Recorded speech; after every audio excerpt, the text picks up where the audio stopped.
with women in colonial America, and they had different lives based on their social class. So just to review social class, that has to do with like the wealth that they had in society.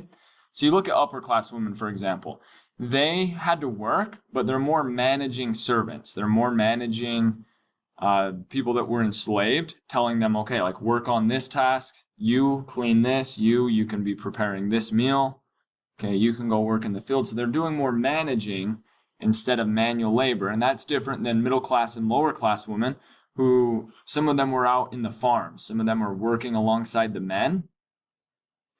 Okay, poor women, they're often doing more of like the physical labor that's difficult. So again, this is colonial America, so it's in places like Boston and Virginia in the late 1600s into the 1700s. So based on what we're reading, who do we think had an easier life at that time? I think it was more the upper class women. So again, that just has to do a lot with like wealth.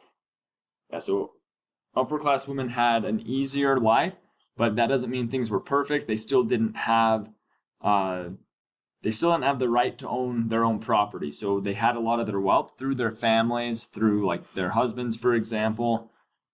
Okay, and then you go down to children, and you can see how life was different for children during colonial time period. So for example, upper class children, they would go to school every day.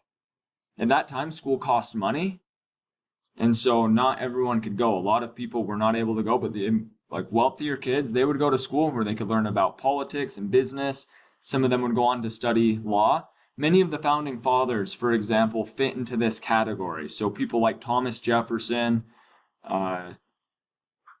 James Madison, John Adams, they fit into that category of like the wealthier kids that were able to go to school. Where you look at the middle class, lower class children, they didn't have public schools at that time.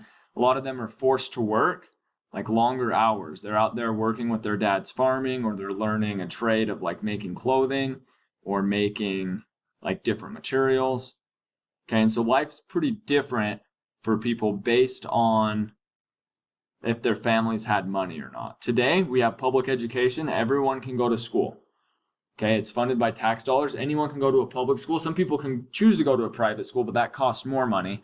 But anyone can go to a public school, and they have the chance to try to get an education. Anyone can go to college, but some people, if they can't get scholarships or any help, they might have to like take out loans to do it. But today there's more widespread availability of that. Okay, and then if you look at the picture here, it's showing a woman that is, for example, looks like she's like spinning yarn. Looks like she's creating clothing. Okay, so again, that's just the review of what life was like for women in colonial America.